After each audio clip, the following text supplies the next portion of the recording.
please find your seats. We're going to get started.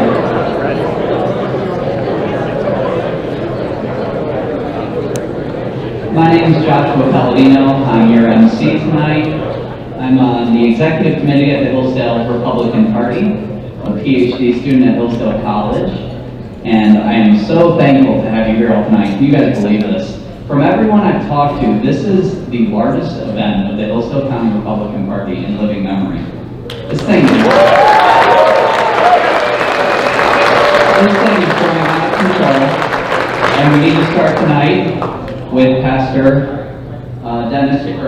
Mike, and he is going to give thanks to Almighty God for us.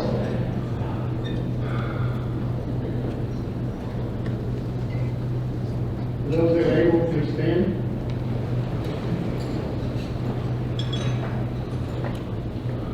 Heavenly Father, we're thankful, Lord, for this gathering tonight. We're thankful for the Republican Party, for the leaders, for their proactive busyness in our lives and our community, and not just in speech, but also, Lord, in action. We continue to pray, Lord, for those that serve our country and the families that lost loved ones even recently in service to our country. We pray, Lord, for all those that are first responders. We're thankful, God, for reminding us this evening that you indeed are our first responder. We pray, Lord, you'll help to protect our God-given rights. God, please be with our communities, with our schools, with our businesses, our hospitals, our churches, our nursing homes. And Lord, we pray that you would also bless this time of fellowship and fun and renewal, time of education. Today, again, Heavenly Father, we pray that you give us protection, correction, direction, and continued blessing. In Jesus' name, for both God and country. Amen. Amen. Please remain standing for the presentation of colors. Jonesville, American Legion, and we're going to remain standing for the pledge after that with Jonathan Lindsay, and then honoring of our fallen soldiers in Afghanistan. Thank you.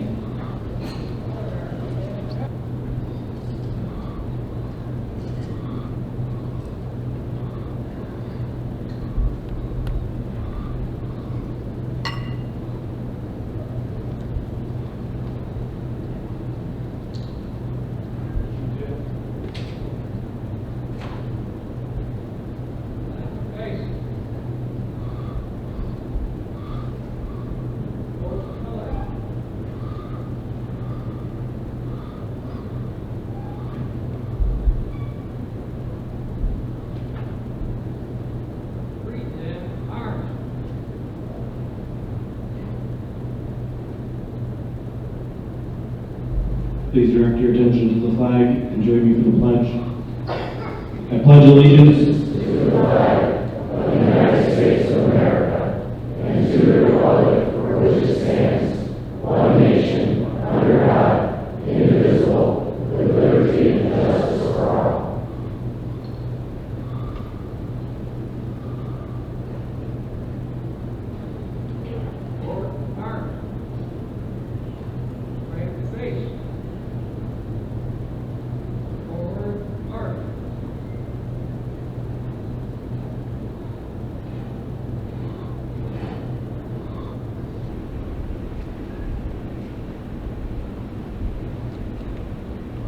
Forward, arms.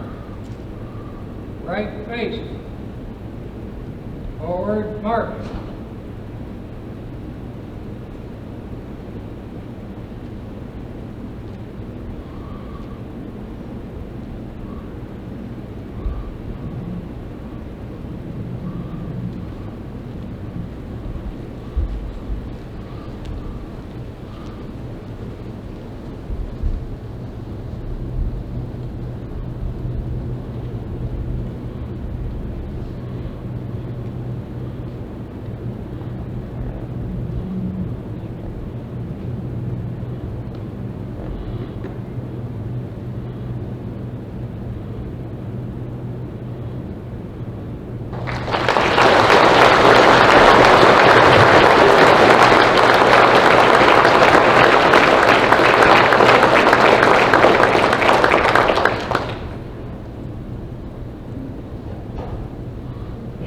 Thank you. You may be seated. At this time, recognizing our candidates, or should we just go right to dinner? Let's just get to dinner. We'll do that afterward. Thank you. I hope everybody's enjoying themselves. What do you think? Is this a good event? Well, there's one person we can thank. There's a lot of people who do a lot of work, but there's one person that I want to point out, and that's John Smith. He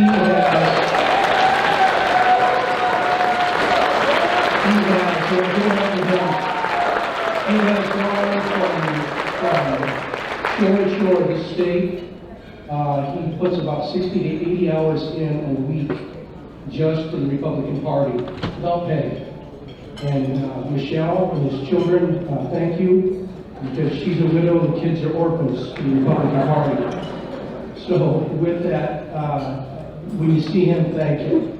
He's done more than just put together this great event. He has gone from state to state, putting together local parties, organizing them, talking to them, getting the grassroots energized and going. He's a powerhouse. So let's give him one more hand.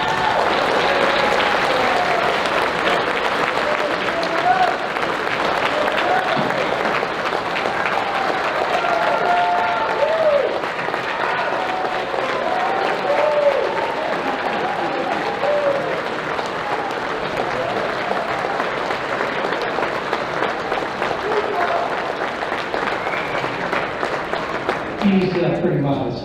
But what I'd like to do is I'd like to introduce the chair of the Republican Party, and that is Mr. Darren Wisely.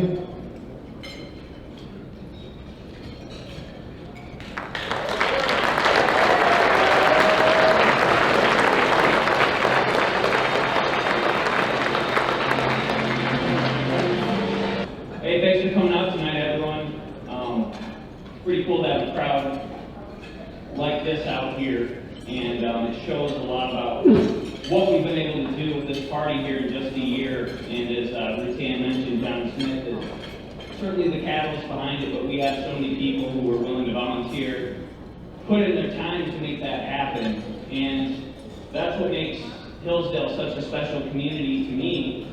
And I'm the chair. I think they said I'm Darren Wisely, I'm the chair, sorry. But you know, what makes us so unique here is the people who actually love and believe in freedom, and that's so rare. And really my first experience coming to find that out, of course, was when COVID began in February, March.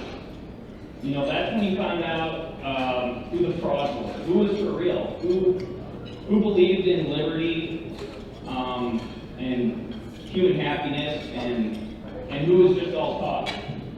And that really exposed that. And when we went up to Gridlock, you know, that was a great group of people. And you know, we took all kinds of crap. Oh, you're gonna kill grandma. You're gonna kill grandma when you get home. And you know, you're all gonna be dead here in 2 weeks. To my knowledge, we're all alive, but maybe not on the inside, but we're technically alive. So. But that's why people ask, you know, what's your long-term plan? I mean, this community is it. Where else would I want to be? I mean, maybe better weather, you know, or nicer golf courses or something. But outside of that, you know, why would I want to go somewhere where, you know, people wearing a mask walking their dog on the sidewalk by themselves, you know?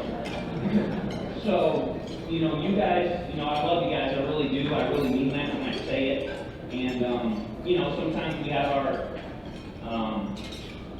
disagreements, but you know, so did Jefferson and Madison, right? So you overcome that because we want the same thing.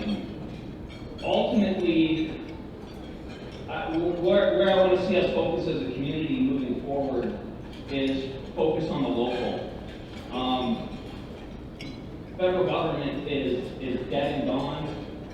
State level, a lot of awful things. I'm not saying don't support good candidates, you know, like Saldana, Kelly, Rocha, you know, those are awesome people. But the only way, this is the thing, you can't reason with the left. The whole, oh, let's play nice, let's give 50-50. Well, we tried that. How's that gone the last 50 years? We tried that. Progressivism is a mindset of total domination. They will never, it is communism, you're correct. They will never stop until they have everything. As Michael Malice said, they want you dead, but they'll settle for your total submission. And so the only way to preserve what we have in this little community is to stand up and fight. And that's, and just not give a crap, really, what people think. And once you have that mentality, it's kind of free, because, you know, who cares? Screw them. They don't care about us. Why should I care about their opinion? And that's what we do in Hillsdale, and that's where you see that. You know, when Smith's out here making his videos, and, you know, we're sending letters to people. So that's what makes this party so unique. But with the way the left is cramming down on us, the federal government, state government, the health department, that's where, you know, Rutan will give you a speech about constitutional sheriff. Absolutely. County commissioners, city council. We got an awesome mayor in Hillsdale, Adam, wherever you are. You know, that's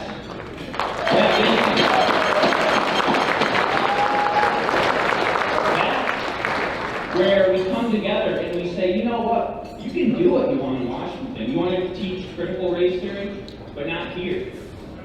You want to wear a dress, you know, you're fine. But you're not going to force us to do it. You're not going to force us to talk the way we don't want to talk. You're not going to force us to take your poison jab. You're not going to force us to wear your mask. And the only way you can do that, in our community, we say, up yours. We're going to do what we want. You guys can do whatever you want. And that's why it's so important to band together and do that.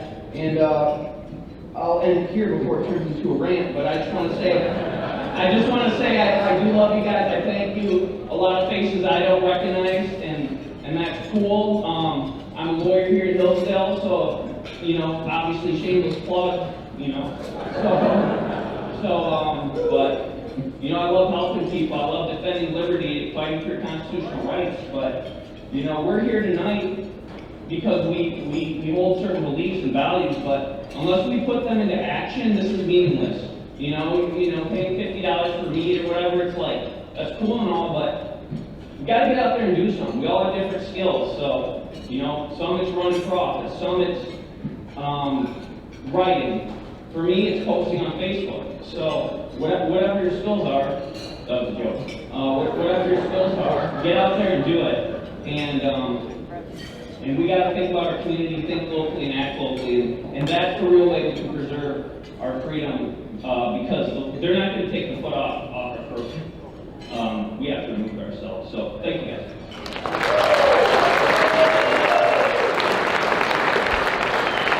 Well, thank you for having me, Hillsdale. How you doing tonight? Good? What a night.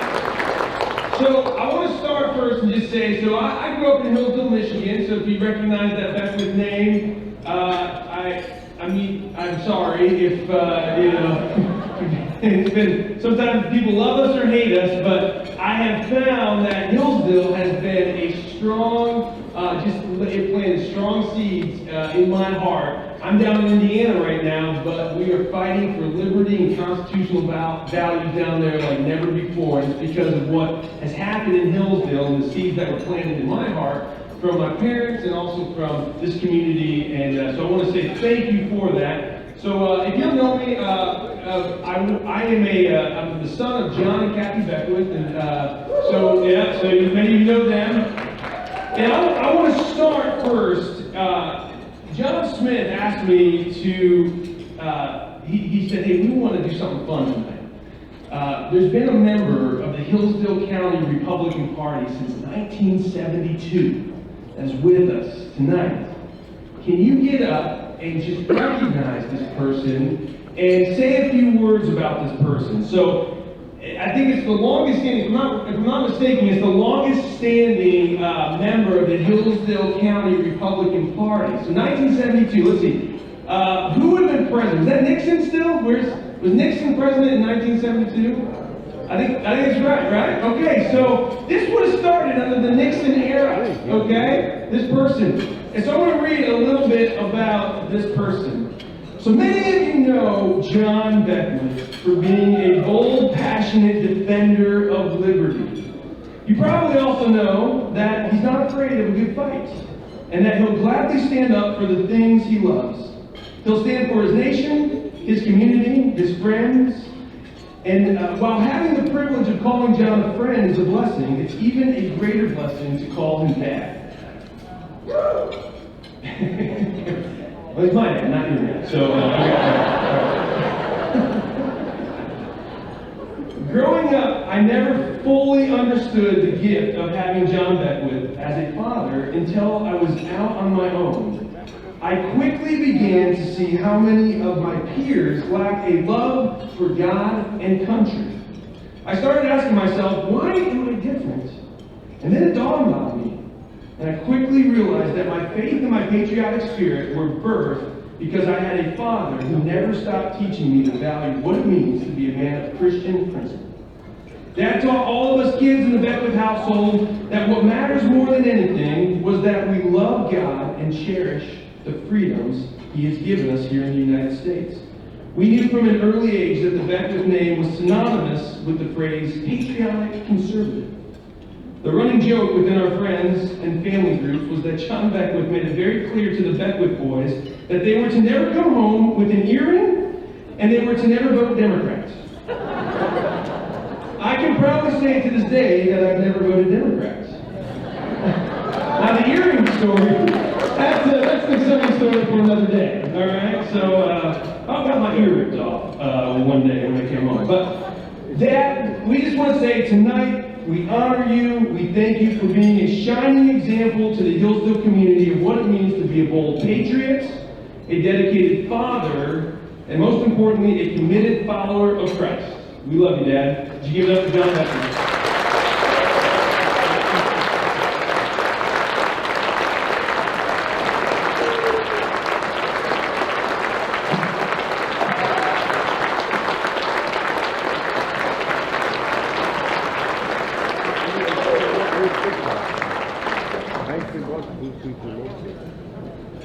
But really, that's why we're here tonight, right? It's to set the foundations of constitutional liberties in the hearts and minds of ourselves, but really more importantly, in the hearts and minds of the next generation. So I'm a pastor from Hamilton County, Indiana. I ran for Congress in 2020. We didn't win. It was my first run. People were like, "Hey, Micah, you're shooting for the stars, running for U.S. Congress as your first political race." And I said, listen, I'm starting at the bottom, okay? Because it's federal, state, and then local. Maybe someday I'll work my way up to local government. So that's what I was doing, right? We have totally warped what it means to be a constitutional republic in our country. We're seeing just outrageous overreach on all branches of government. The legislative branch has given up its authority. The executive branch has began legislating. You see the judicial branch making its own laws and creating law from the bench. It's absolutely out of sync with what our founding fathers had envisioned for our nation. And so when I was running for Congress, one thing I learned very quickly is that when you stand on constitutional principles, you're going to get attacked. And I look at those attacks and I say, hey, this is the breadcrumbs on if we're on the right path. When you get attacked, when you get called all the names in the book, just be encouraged. Be encouraged because that's called you're on the right track. Because I'm telling you, in a world full of lies, the devil does not want truth anywhere in that world. Amen? So if you're speaking truth, you're going to get attacked. So just be ready for that. So I start running for Congress, and I start speaking truth. Well, very quickly, I realized we have got to have constitutionally minded sheriffs to protect us. Amen? And so really, I started realizing, I said, the sheriff is the last line of defense for the people. And then my dad said, hey, you need to come to Hillsdale. You gotta meet this guy named John Rattan. He's this crazy constitutionalist that doesn't back down from a fight, just like the Beckwiths, right? I said, all right, I'm gonna meet this guy. Well, he starts going back into the history of the sheriff. I learned a great deal from John Rattan, and I say, oh man, that's great to know. A week later, July of 2020, our governor, who's a Republican in Indiana, his name is Eric Holcomb, he's maybe this much better than Comrade Gretchen. So, like, about that much better. All right? So we talk about that. I'm on the radio down in Indianapolis a lot, and we rip on Gretchen Whitmer, and then we kind of say, hey, our governor in Indiana is not that much better. He came out with a mandate in July 2020, and he said, I'm going to make it a Class B misdemeanor if you're not wearing a mask in public. That means 180 days in jail or a $1,000 fine. Or both. And I said, this is a Republican governor. What is going on? So I do these Facebook Live videos that get some traction. I say, all right, we're going to talk about this from a constitutional perspective. And I say, this is unconstitutional. We all knew that. But I said, get your sheriffs on board. Get your sheriffs on board. About 30 minutes later, my sheriff calls me. His name is Dennis Quakenbush. He says, Micah, I watched your video.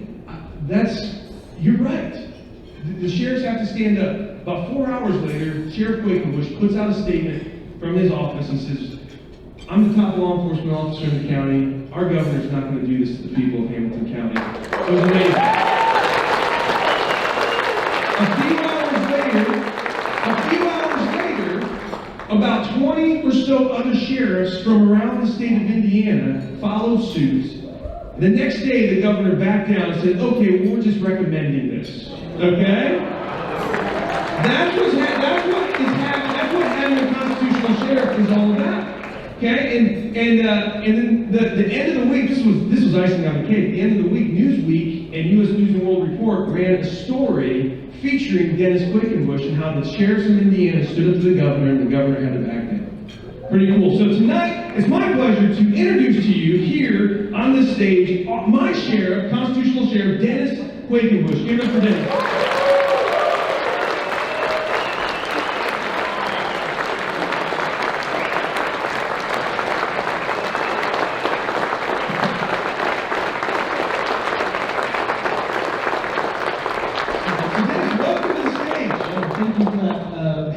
Warm introduction.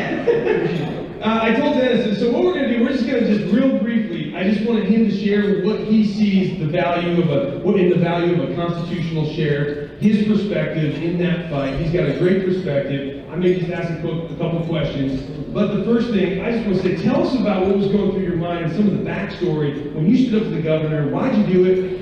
What was the attacks that came afterwards, and how have you kind of walked through that? And so Indiana has a part-time legislator.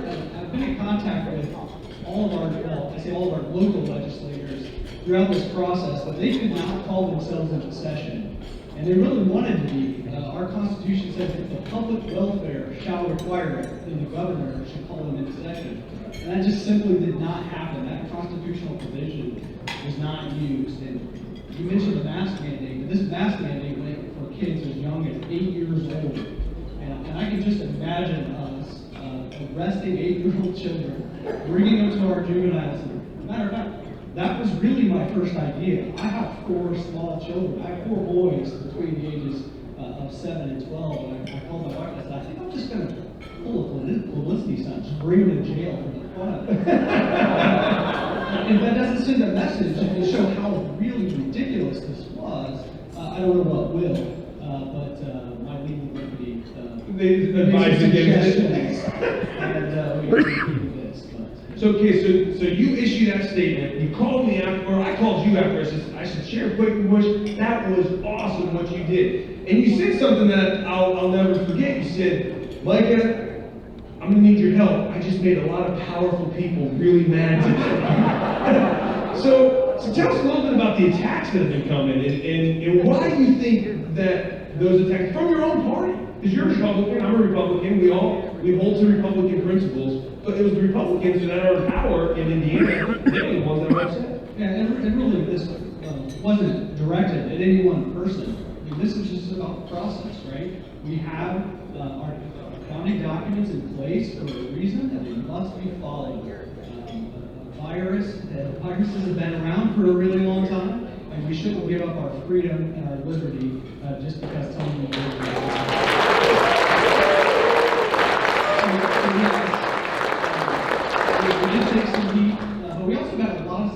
been living throughout Hamilton County, throughout the state of Indiana, and it was really good to see a lot of sheriffs stand up behind me and agree with me. Not only that, Curtis Hill, our Attorney General, and several others in the organization. Yeah, that was good. You know, in Indiana, we're in this together. You may say, hey, this is a Michigan event. Why are there people from Indiana? But we really are in this together. I want to just highlight, we've got one of our state legislators in the room too. Kurt Neisman and his wife Mary. Kurt, stand up. So this is one of our Indiana legislators. He's a good guy, constitutionalist, and he represents Constantine County, which is a little bit north of Indiana. But really, we just wanted to highlight what the value of having constitutional sheriffs, but really more importantly, just what it means to hold your elected officials to understanding the Constitution. I remember during this whole shutdown, I heard on Fox News Phil Murphy, the New Jersey governor, who said, he was asked by Tucker Carlson when he shut down the churches. Tucker said, well, did you run this by some constitutional lawyers, or what do you think about this from a constitutional perspective? And he said, well, Tucker, the Constitution's a little bit above my pay grade. That's the governor! I was like, no, that's exactly what we pay you for, right? And so, all this to say, I so appreciate Dennis for being a constitutionalist. Find those people in your community that know the Constitution and get them into office. Amen? So, thank you for having us. And we'll be around and say hi afterwards. We love you guys. Keep fighting the good fight.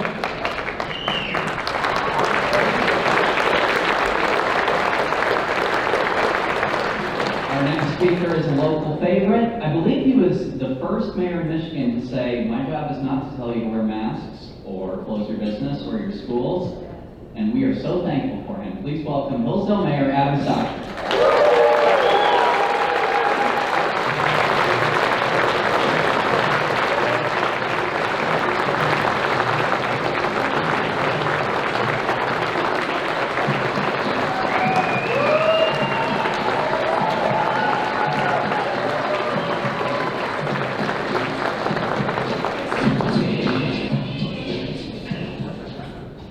Thank you, folks, for joining us tonight. Love to see all these Hillsdale faces, and anybody that's visiting us for the first time or the second time or however many times. We really appreciate having you here. This is a very welcoming community, and I hope you will consider joining us again. So, a couple weeks ago, we went to a fundraiser for a gentleman that's running for Congress. He's State Representative Steve Cara, great candidate, trying to unseat Upton. We got another candidate, John Roja, who is also trying to unseat Upton. So we're firmly behind this for sure.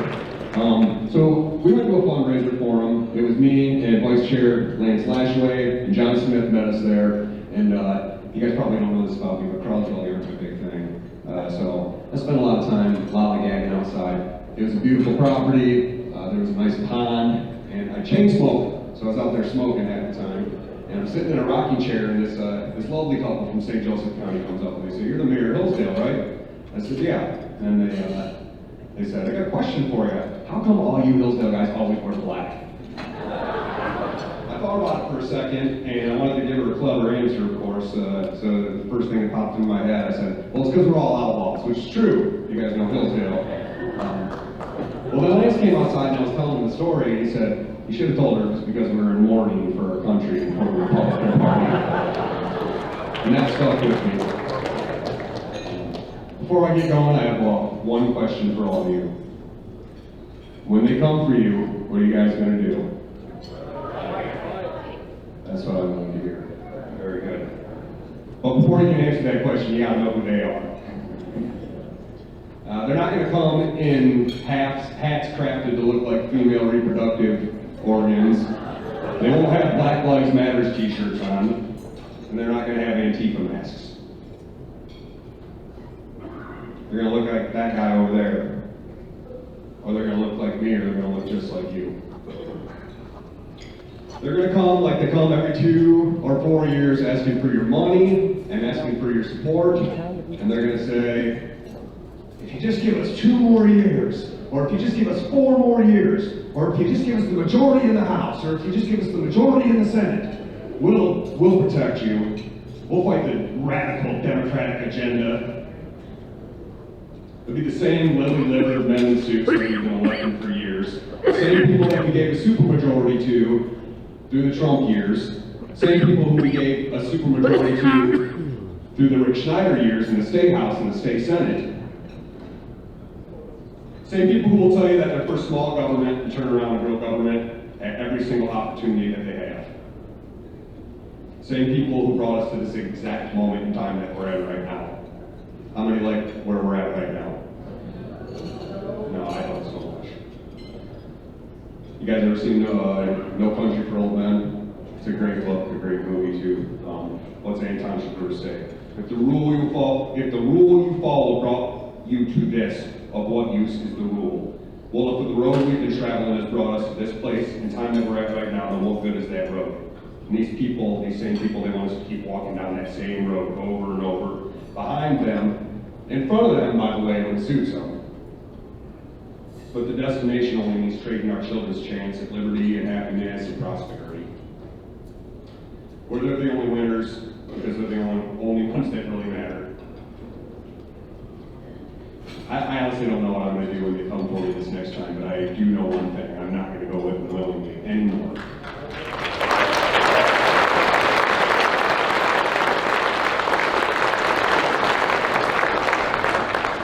So I wanted to talk about different stuff tonight. I didn't want to stand up here and give you guys the same Lincoln Day speech you can hear at every single Lincoln Day about rights coming from God, not the government. Stuff that everybody in this room already knows well.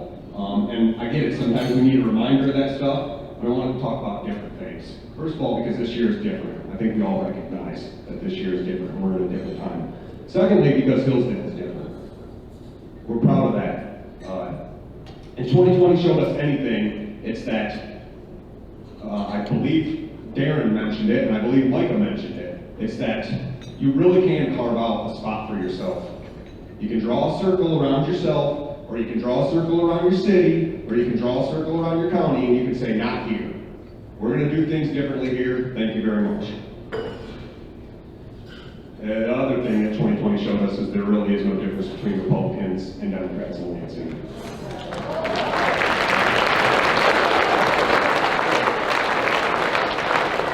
Private company excluded. We do have a few legislators in this room, and they're good people. I can say that with all confidence. So if you're here tonight, you're in the fight with us. So Hillsdale repeatedly made national news over the past couple of years, not because of what we did, but because of what we refused to do. So COVID affected us here the same way it affected everybody else. We had people that got sick, we had people that passed, but we didn't let it turn our lives upside down. We kept our wits about us. We didn't hide in our houses. We didn't shutter our businesses willingly.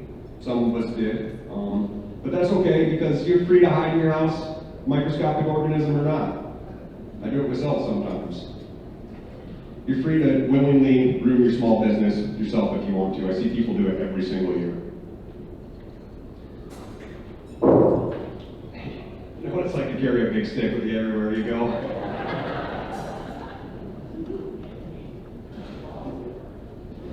You're free to inject yourself with an experimental vaccination if you like to. 70% of Hillsdale has not.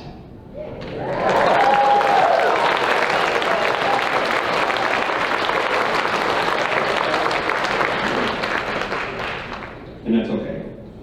Because we really don't care if you do or not. All we're asking for is a choice. I've got nothing against somebody if they want to get vaccinated. If it makes them feel safe, if it makes them feel like they are contributing to society somehow, I have no issue with that. President Trump encouraged people to get vaccinated. His whole family took pictures of themselves and touted the vaccination as the savior of the nation and the road back to normalcy. Roads is going to be a theme here. Many people I love have gotten the vaccination. Like I said, I have, and I have no plans on getting it. But I would like to talk very briefly about somebody that I love that did get the vaccination. A beautiful, good man, a 33-year-old man who just married the love of his life. took his first shot, I think it was around April, and he got very, very ill from it. And he said he probably wasn't going to get the second shot. Well, he's an adult, and as an adult, he made the decision to go get the second shot, and then we make choices as adults, and we deal with the consequences of those choices. So this time when he got the booster shot or whatever it is, he got so ill that he couldn't get out of bed.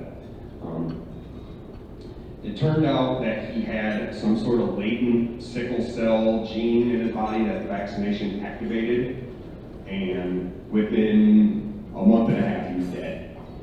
Withered away to nothing, a skeleton. It's one of the saddest things I've ever seen. I told this story to a friend of mine that was in the medical community, and before I could even get to the word sickle cell, she said, "He's black, isn't he?" I said, "How'd you know that?" She said, "Because I've seen it before." So there you have it. The vaccination is killing young black men. Why isn't that national news? But it makes sense, doesn't it? Young black men are the least valued members of our society. So, but speaking of the black community, man, do I wish that we would listen more to the black community. I really do.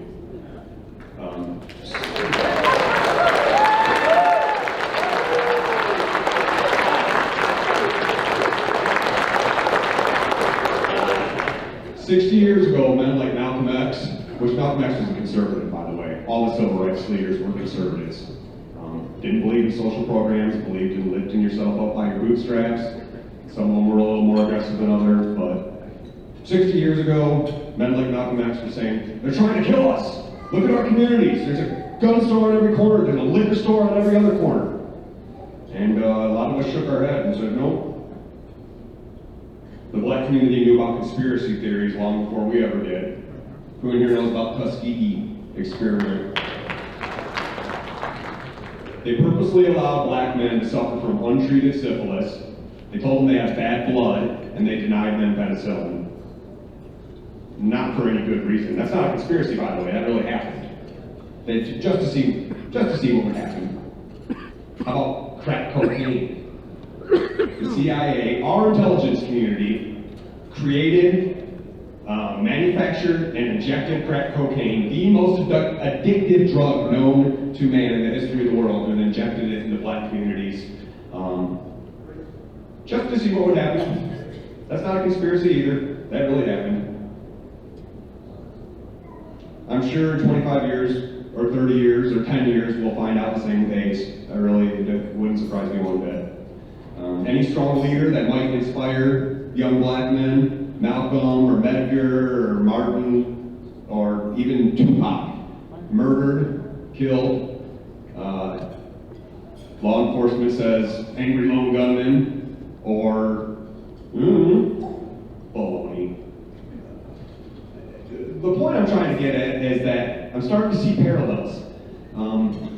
I really wish we would listen more to the black community, because now I feel like they're coming for all of us. Do you guys feel like your neighborhoods are purposely being destroyed at this point? I'm seeing parallels. They're trying to kill us. They really are. So when I look at BLM, I see angry, mistrustful, very misguided people who feel like they've been tread upon, and then nobody is listening to them when they say they're trying to kill us. People who don't have a voice in this country, where your voice is your greatest weapon and your greatest attribute. So pardon me all the help, I sympathize with that. Because they're coming for all of us. I really feel that way. Yeah. Don't you guys feel like you're not being listened to? So why don't we get out of our own way? Or how about the Hispanic community? There is not a more conservative community in the United States, besides maybe Asians, with the exception of Asians. There is not a more conservative group of people than the Hispanics. They're family people, they're hard workers, they believe in traditional values. They vote Democrat for one reason alone: immigration. Now, I'm not saying let's open up the gates and let everybody in, because that's clearly a bad idea. Hell, the blacks don't even know why they vote for Democrats anymore. They just know that they nod their head and say, "Yeah, you're right," and they know that we don't tend to listen. So, I look at these people, I don't see the enemy, I see a fantastic opportunity. And I think that in the next 5 or 6 years, the #1 priority of the Republican Party should be reaching out to minority groups.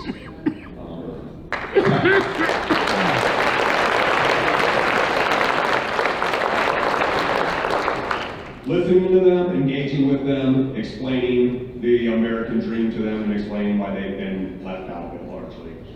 So, they're not our enemy. They keep telling us that they are, and they keep telling them that we are, but it's time that we start questioning they who's doing the telling. Give us the majority and we'll fight the radical Democratic agenda. I'm sick to my stomach. I felt for that for so long. I really am. I hope you guys are too. Republican majorities mean nothing, by the way. They don't. We've seen it. I'm to the point where if I have to vote for a typical Republican candidate or a typical Democratic candidate in any election, I might as well vote for the Democrat because, you know why? Not only do you know what you get, but I would rather have our legislators at a stalemate getting nothing done than give Republicans supermajorities to jam new big government programs through. I'll talk real quick about leaders, because that's what this is really all about. 150 years ago, we were engaged in a great civil war. Families were torn apart over the issues of the day. States were bickering, political parties crumbling. Crisis after crisis, sound familiar? It should. I'm seeing parallels, I really am. A plethora of issues. The Whigs didn't have a spine on the issue of freedom and liberty. The North had more men, they had more money, they had more resources, they had better weapons, and yet they got their butts kicked for the first 2 years in every single engagement. You know why? Robert E. Lee and Stonewall Jackson. That's why. That was it, really. And we had George McClellan and Winfield Scott. We had weak, sissy leaders. And McClellan was an honorable man. He had a deep military background, he had a lot of money, he had a lot of friends, he was a smart man, he was a kind man, but he wasn't a wartime general. So, until Lincoln brought in 2 very flawed men, a drunk named Ulysses Grant, and a professor who had severe mental and emotional problems, William Tecumseh Sherman, that's when the tide changed. Because those 2 were willing to do what needed to be done. They were real leaders. So I think we're past the point where we should be looking at whether or not a politician is perfect, has 2.5 kids, has a nice big coffer of money from Consumers Energy or Blue Cross, Blue Shield. So to sum this all up, we'll go back to roads. Everybody knows that in Hillsdale we're preoccupied with roads. The fundamental difference between a progressive and a conservative is not whether or not they're, today when we think of it, we think of big government hacks that are pro-life or big government hacks that are pro-choice. That's the only difference that I see. But the real difference is the road that we're all traveling on. It's not who is for guns, it's not who follows the Constitution, although we're getting closer on that point. It is the road that we're traveling on together. Progressives see that road as ever-changing. They think we're heading somewhere. They think that times are changing. We think that eventually we'll get to some destination that everything will be perfect, a utopia. Everyone will be equal, and they want to create government in such a way as to reflect that, a changing government. Conservatives believe that human nature does not change. That some people are always going to want more than other people, some people are always going to take advantage of other people, and some people are always going to use force to get what they want. And so we should design government in such a way as to provide protections against that. And that's what I believe. And I think that's what a real conservative is.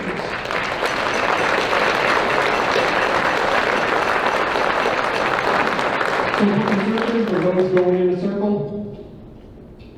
There's nothing new under the sun. History repeats itself. We keep seeing the same thing. It's pretty comforting when you think about it, about how familiar it is, but it's scarier than hell when you realize where exactly on that circle we're at right now. Thank you, folks.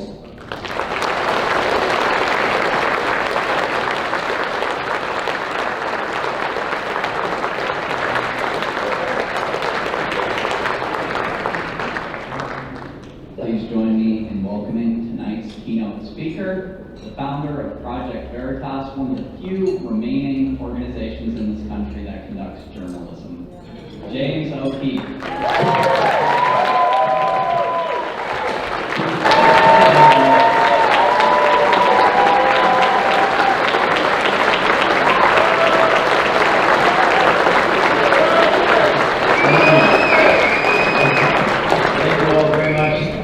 Thank you all very much. Great to be here in Michigan, and wow, there's a lot going on, a lot to go over. So, just speaking earlier today to the Hillsdale College Republicans, very exciting, and I think we had about 25 of those people that wanted to come up and work for Project Veritas, so very, very exciting.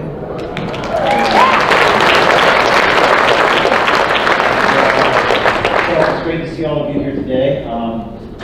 Project Veritas set to break some really big stories in the next 2 weeks on the COVID vaccine, and some things happening inside of pharmaceutical companies, inside of federal government agencies. So we have some whistleblowers that will come out Monday.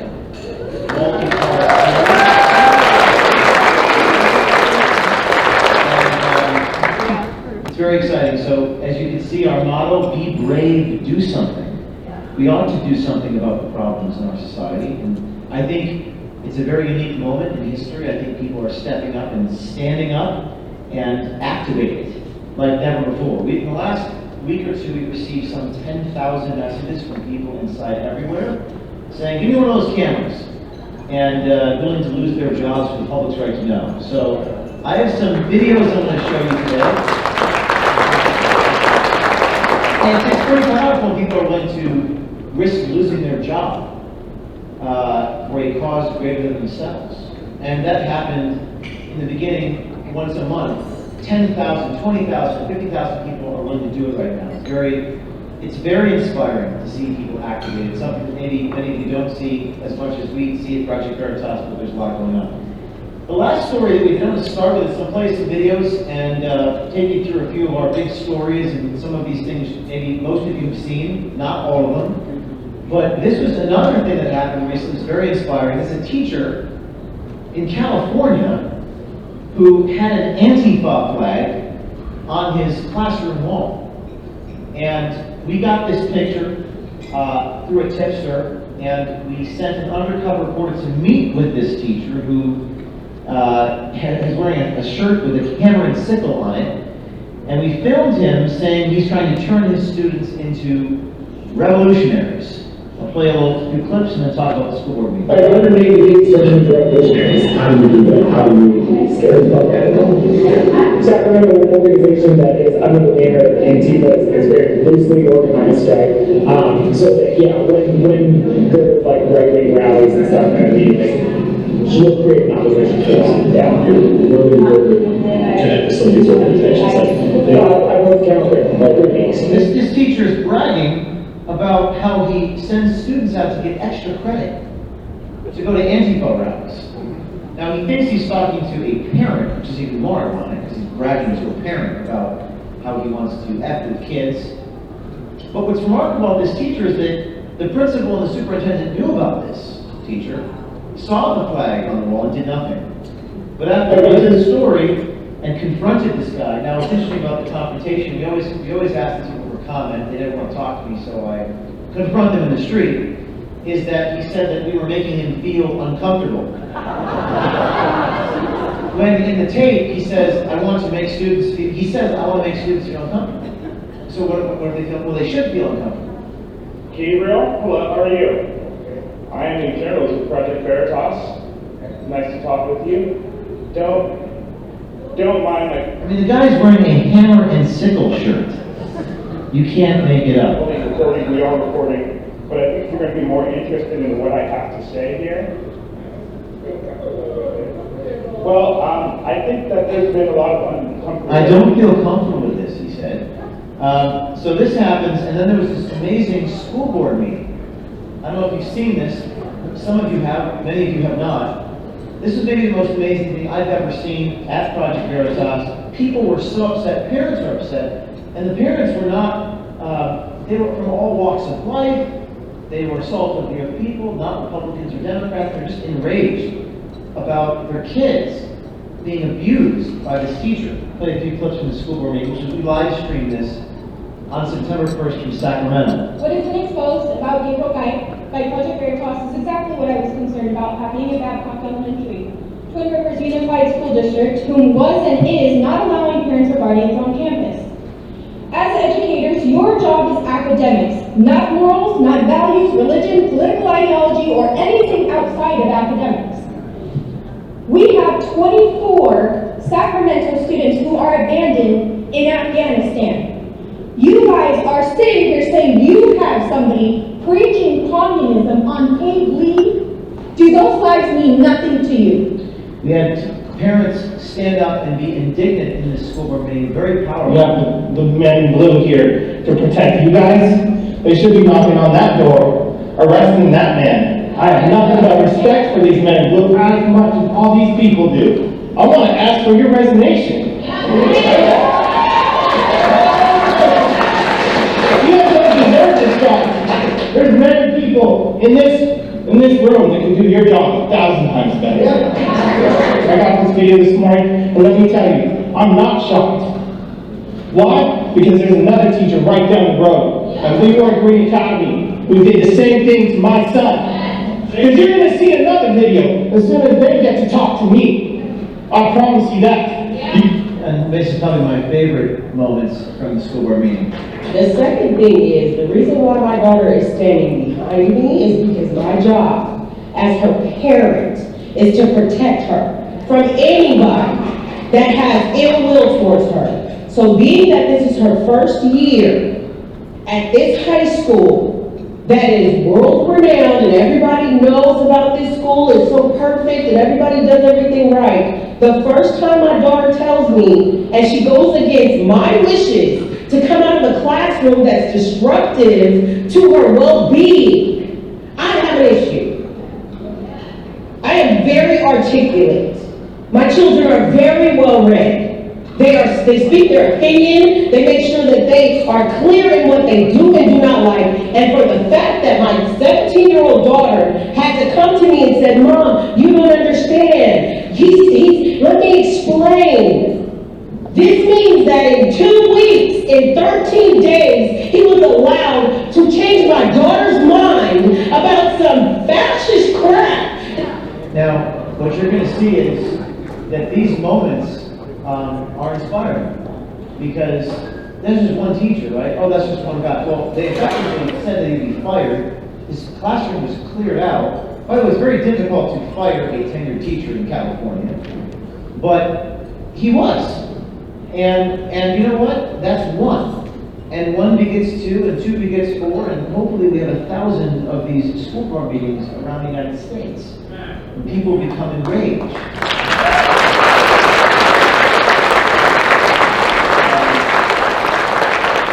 What's really interesting is that, so they do put out a statement, and the district became aware of this video, and they're looking at the matter. Now, the school board meeting, this is going to probably shock you more than anything else I tell you this evening, but it is a true statement.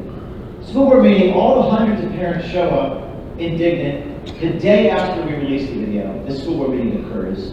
Serendipitous timing. The superintendents and school board people sneak out the back door in the middle of this meeting and get into their Tesla cars and drive away. All of the board members, we will do this secretary practice. So they drive away, and we later would find out that the FBI was involved in shutting down the school board meeting. Wow, that's amazing, isn't it? Well, it's not amazing anymore. We're living in 2021. Apparently, they became the victims, and the indignant parents were too much of a threat. And the FBI, I've learned, was involved in shutting down a municipal school board meeting. Because we wouldn't want enraged parents, would we? We wouldn't want people upset about what's going on with child abuse. This is where we are.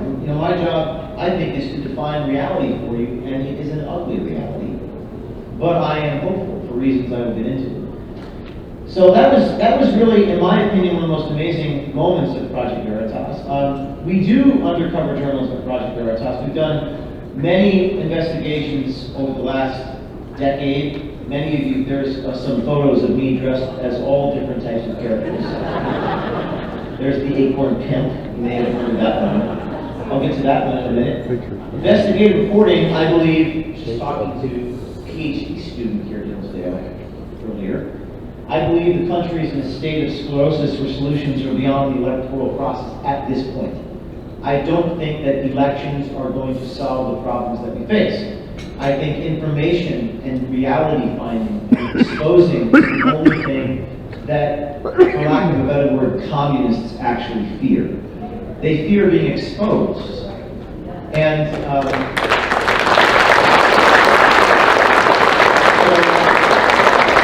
we have to expose them. You're going to say, what difference does that make, right? Well, it makes all the difference in the world when you expose them. The only thing I think that people fear is the people. The only thing left that's to be feared is we the people. They've effectively taken over the schools, the government, Hollywood, education. They've already pulled that off. So the only thing we have left to do is expose them and shock the consciences of people if there's even a conscience left.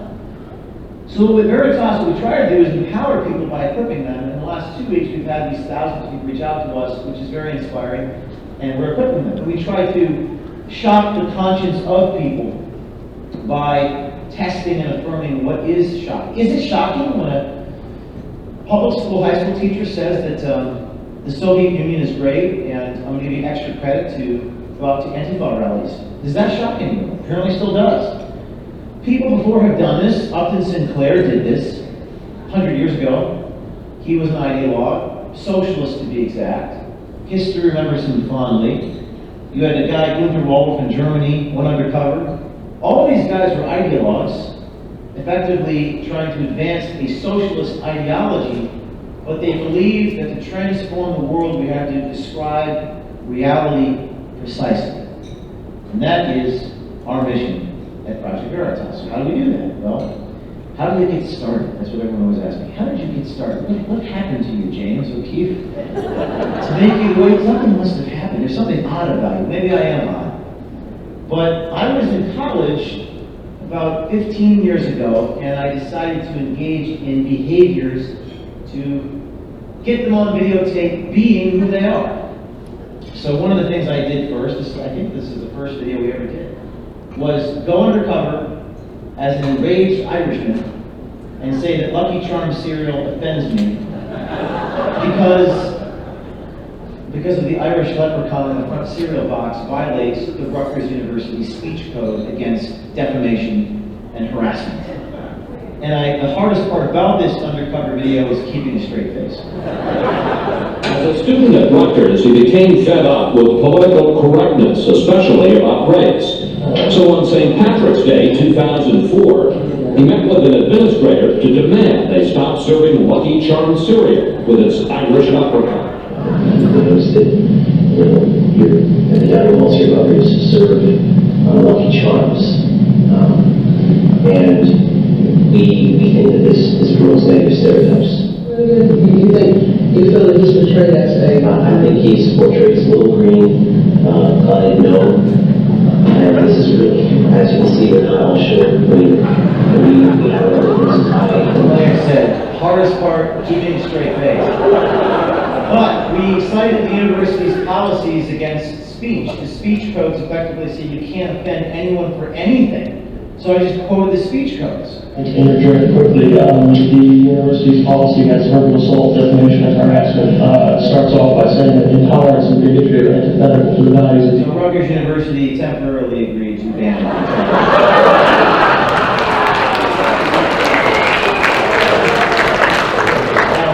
They reinstated it immediately when they figured out it was a practical joke. It's like Borat needs 60 minutes. But the point was made. The point was made that you kind of have to get them on tape being, now these days it's not even ironic anymore, Notre Dame had the same issue, leprechaun, right? But I went into bigger, better things. I got a message from a young woman who had Giles. I'd never met her in person before. She sent me a Facebook message and said, why don't you go into Acorn? I didn't even know what Acorn was. I looked into it. Apparently, a community organization. Barack Obama was their attorney. Hannah sent me some messages. I have some screenshots there on the TV, and it said, why don't you go into Acorn as a prostitute? And I said, well, that's actually kind of genius, because they're accused of doing all these illegal things, squatting foreclosed homes, voter irregularities. Let's test to see if they would help a prostitution ring engage in tax fraud. Sounds like a good idea. But there needed to be a pimp in this situation. So I was trying to find a pimp, a guy who played the role of pimp. And the guy that I was going to cast as the pimp flaked out on me, so I became the pimp. And she said, I'll do it. And we went undercover. Baltimore, New York, DC, California. Basically 2 kids from the cast of High School Musical 3. With the grandmother's chinchilla coat. And the hardest part about this for me was making sure that my camera, which was embedded in a tie, was facing the people in front of me as I recorded them. Is it against the law in Maryland? Prostitution? Anything that the government's having money from is always against the law. We make sure there's a code for it, okay? A code for prostitution? You might have to name something else. Performance arts, let's see. Independent arts. Dancing? It's not dancing, trust me. Some of dancing is considered an art. I mean, Right, sex is kind of like dancing, right? yeah, so great thing. Jordan is a performing arts. But you are. Okay, so you're not lying. So stop saying, I mean, this was amazingly revelatory. And we went to multiple offices. They're going to say, well, that's just one isolated incident. That's just one bad apple, that's what they always say. So we had a strategy. Our strategy was to go to multiple offices, and we got another worker. This is the Washington, D.C. office. And she said, well, don't tell the cops that I told you this. My girlfriend's a prostitute. okay, And I don't know if I've kind of figured that. I'm using the money that you give, you know what I mean? Right, but that means actually you don't know where it's coming from. That's what we're trying to tell you. All right. We're looking out for you. And that was us. That was Hannah and myself. Again, two kids from High School Musical 3. My grandmother's chinchilla coat there. Like literally my grandmother gave me that coat. And she dressed like that in the offices. You know who wrote this story? These two. You're telling me the 2 kids from the cast of High School Musical 3 can write this story with a video camera and their grandmother's chinchilla coat, and you got nothing? It was an indictment of everything. It was an indictment of the media who refused to do it. It was an indictment of journalism. New York Times had spiked the story or canceled the story. South Park even did an episode about this video. But in a week, the House, which was then democratically controlled, voted to defund Acorn, and then President Obama signed it.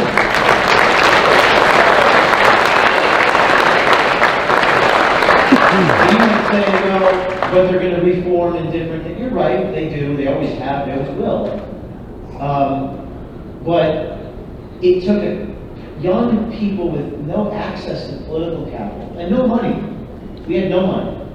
But what we did have is something that I hope the Republicans would grow a pair of, and that is balls.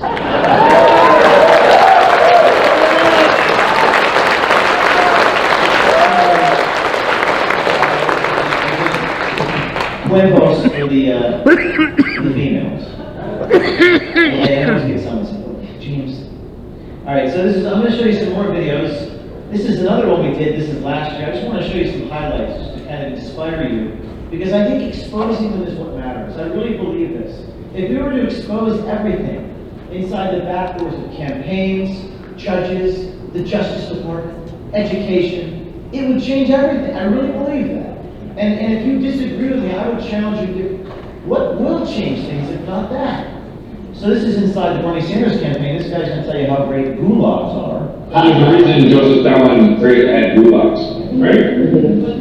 And actually gulags were a lot better than what the CIA has told us that they were. Like, people were actually paid living wage in gulags.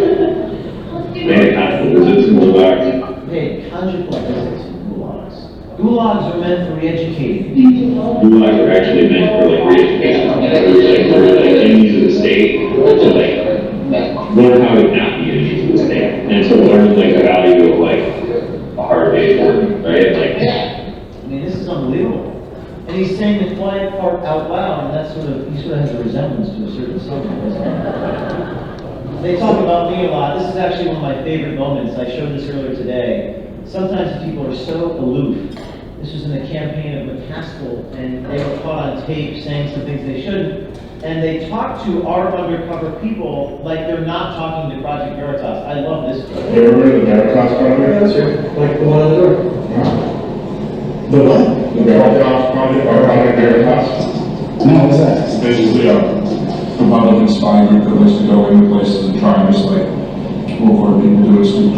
Do they think you're that stupid? Yeah. Yeah, they actually do. And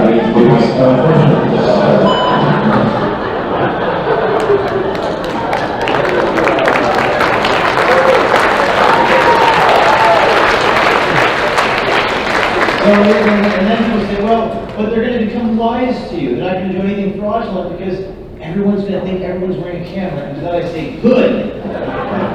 If that is the thing that it takes to eliminate the fraud, I don't think I'll ever be able to eliminate fraud. It's a fundamental trait of human beings. But if we can create a society that's more ethical, transparent, it's a good thing. I'm not the government. I'm not the feds. I don't entrap people.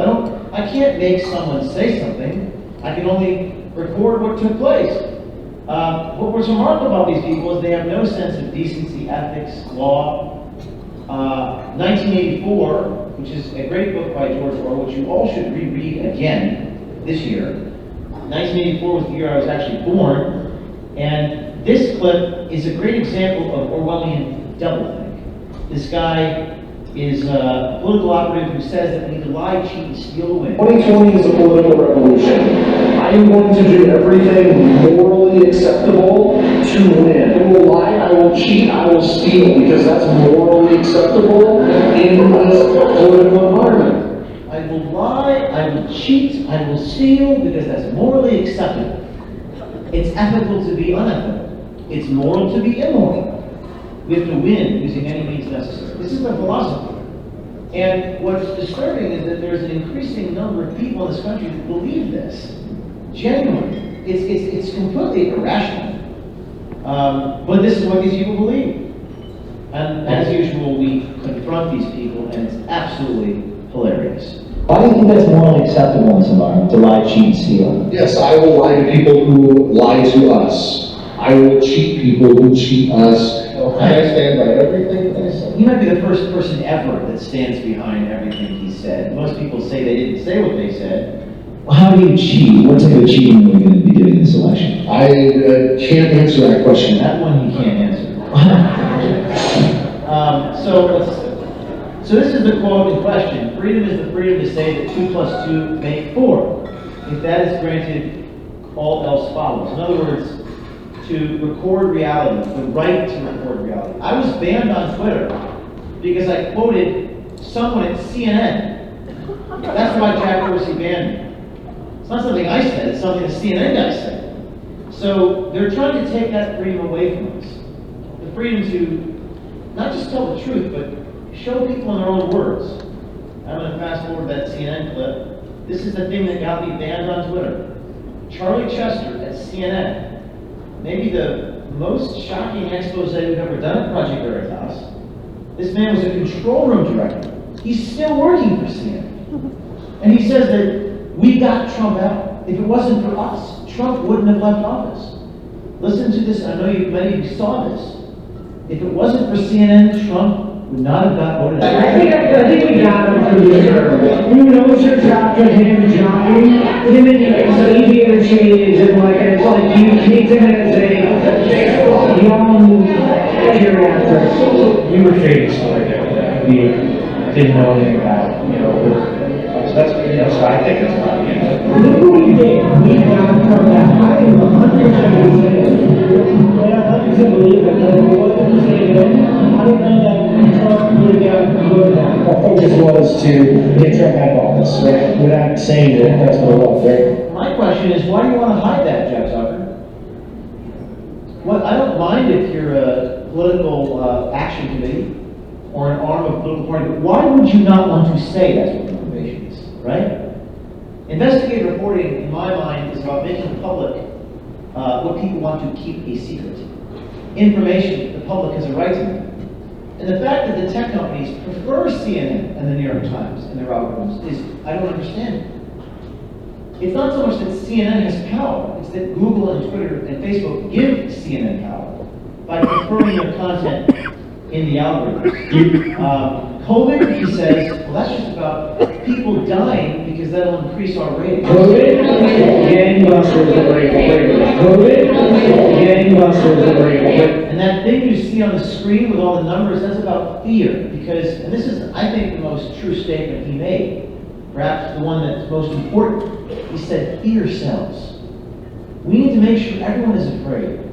In fact, the only thing that's stopping all of us, you guys, we the people, from being effective, in my opinion, is fear.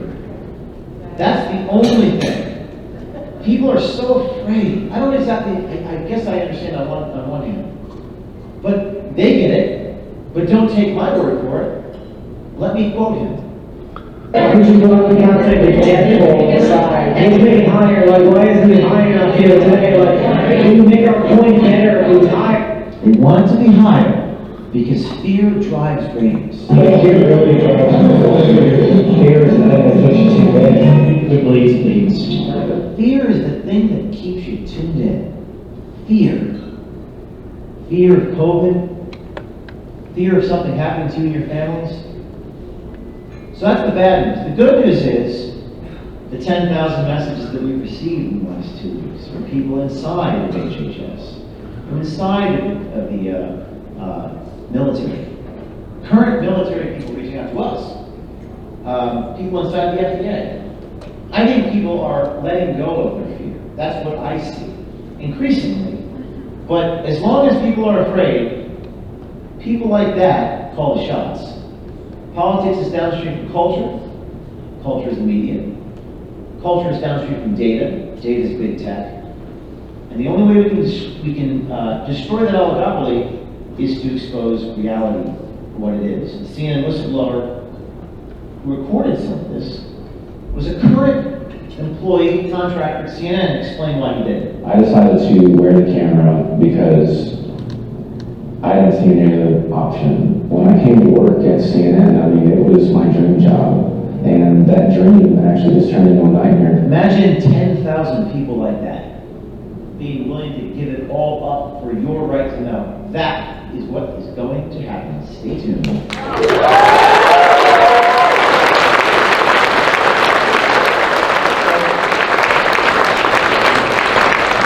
The thing that happens when we expose reality and do it in a very effective way is that we get lied about. This was a New York Times article. I want to just take you this a few minutes that came out after the election. We exposed voter fraud. It said, Project Veritas releases misleading video, part of what experts call a coordinated effort. Experts. I don't know who these experts are. Experts say, video, they interview some guy, some professor at some university you've never heard of, or some think tank that's politically motivated. And this is what they do. And this is how they do it. And they try to get around the libel laws by quoting somebody else. Well, they make one fatal flaw in this A section New York Times hit piece on me. They called the video fake. They called it deceptive. That was the first sentence of their article. But the video wasn't fake. And it wasn't deceptive. So we decided to sue the New York Times for defamation. And we are winning that lawsuit.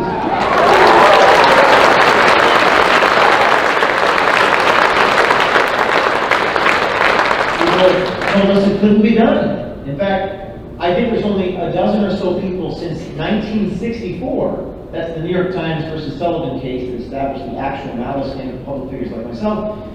There's only been a dozen people since 1964 that has gotten this far. And in almost every other case, they try to pay the person off. In other words, they try to give me a bunch of money so that I don't take them to trial. And I'm here to tell you that the New York Times offers me $100 million to not let this go to trial. I will tell them to go to hell.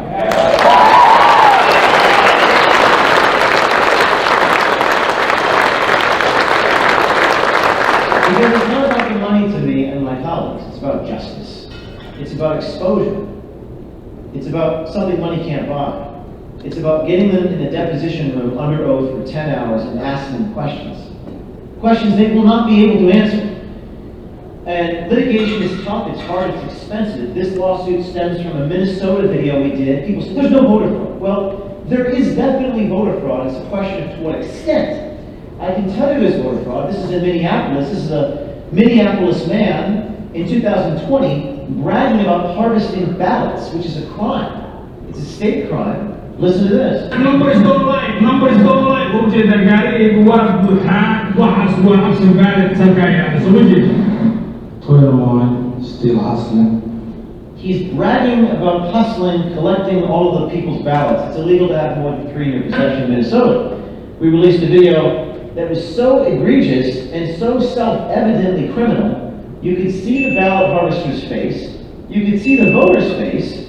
You could see the money exchanging hands in exchange for an absentee ballot. All this was caught on camera. There's no anonymous sources. It's all on videotape. We even got this one guy to admit on video that it is a crime what he is doing, and he does not care. That's it.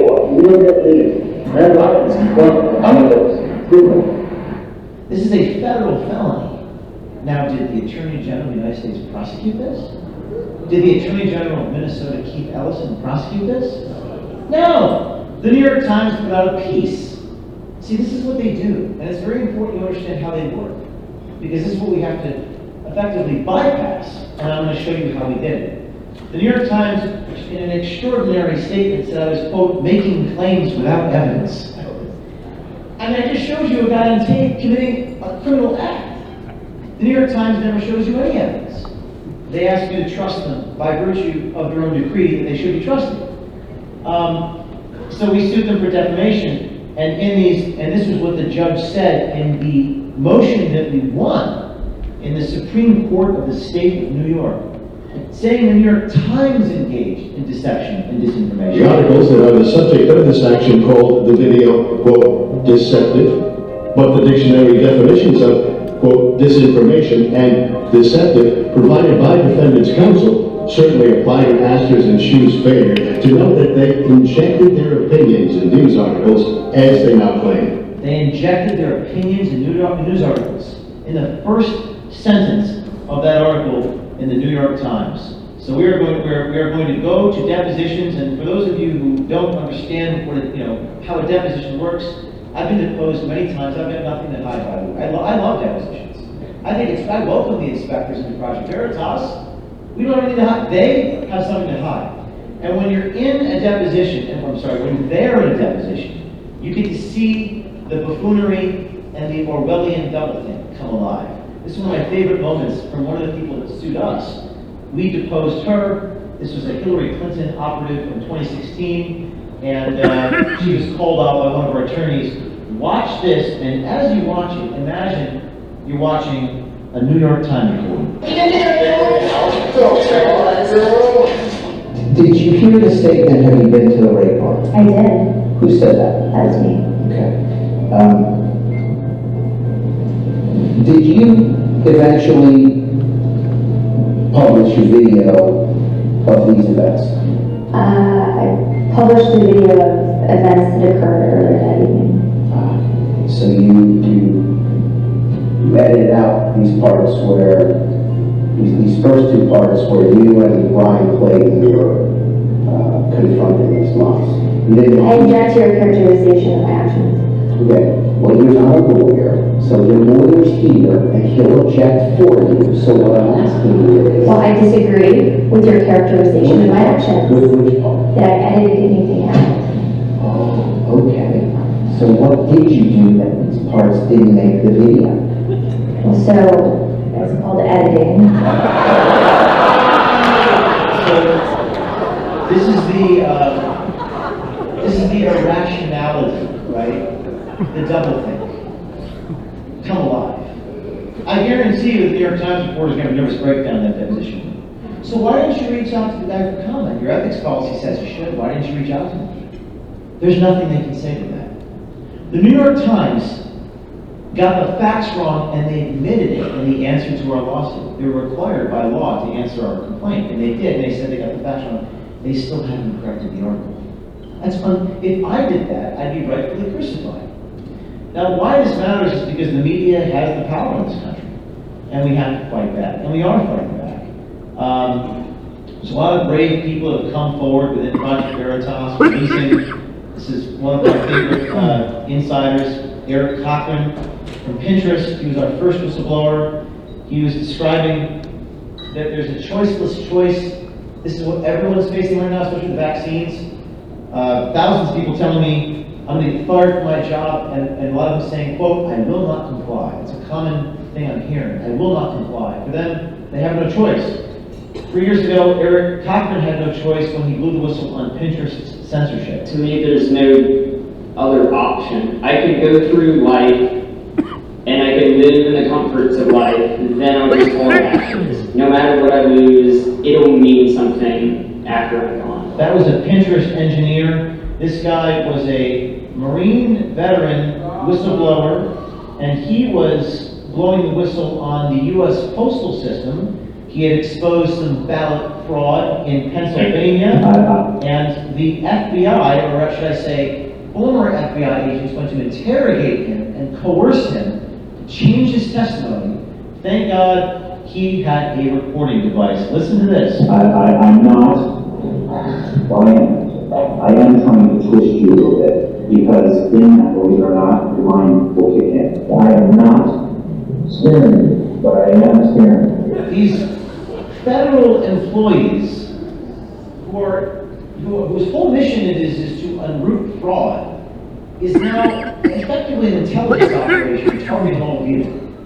Trying to coerce this witness. I just want to play this again because it's almost like something out of a science fiction novel. Listen to this. I'm not, well, I am trying to twist you a little bit, because in that, believe it or not, your mind will kick in. I am not scaring you, but I am scaring you. Wanted to change his testimony. And of course, if you're someone who's not familiar with this, you get scared. And they wouldn't let him talk to his lawyer. They interrogated him for 4 hours, and they leaked to the Washington Post that he changed his They're testimony. grilling the hell out of me. How are you feeling right now? I'm kind of pissed. I feel like I just got played. So these people get attacked and maligned, and the officials who spoke on the condition of anonymity leaked this information to the Washington Post, which is really odd because there's only one other guy in the room and I know his name. So I don't know who the leaker was, but it was certainly not my source that told the Washington Post that he recanted. And this is what these people do. And what's remarkable is that this man who's a Marine veteran and a combat Marine veteran, he basically said what I've heard a lot of people say, which is that our war is now on our own soil. I was in Afghanistan and Iraq. 2 tours in the Wells and the Marines. I was a Marine for 5 years. And I'll tell you all, I'd rather be out back in Afghanistan getting shot at by Afghans, honest to God, than, having to be in this kind of position. But there's going to be many other people that do what he does. We did a whistleblower story on David Johnson. He was an engineer, Hasbro Toys, blew the whistle on critical race theory, 25-year-old alumnus of Rochester Institute of Technology. My name is David Johnson. I'm a packaging engineer for Hasbro. They are attempting to covertly push CRT, critical race theory, through branding and messaging through their products. I decided to come to Project Veritas because I oppose the indoctrination of children that they wanted to push. And he released documents and video, and he was fired from his job, but inspired dozens more people to come to Project Veritas.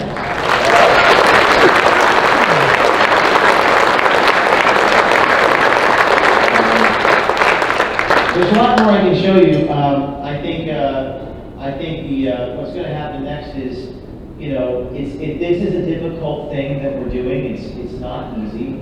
I think we're in a very scary moment in American history. I think it's simultaneously very ugly, but I'm very hopeful.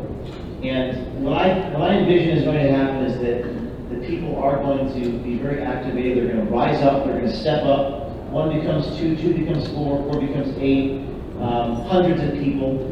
This coming week, Project Veritas is set on Monday to release a person in the federal government, currently employed by the federal government, who is going to blow the whistle and has reportings about the vaccine. We also have people inside pharmaceutical companies, the FDA, and other agencies that are going to make public things that they don't want you to know.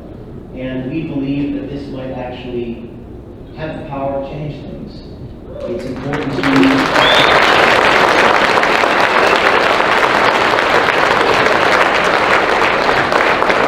truth is manifestly damning. And yes, we are, I suppose, nothing. We have very little power, if you will, but we're not alone. And oftentimes I think they have power because we choose to give it to them. And for so long we have surrendered. You know, we don't even know who we've surrendered, frankly. But they've moved inch by inch, and then we take a step back and it looks like we've moved about 100 miles. So it's time to stop giving a shit what the New York Times thinks about you. And it's time to not worry if you get banned on Twitter. Stop licking the hand that feeds you. Stop living in fear. Be brave, do something. Because if you're lying, cheating, stealing, scamming, we're going to make you an internet celebrity. Thank you.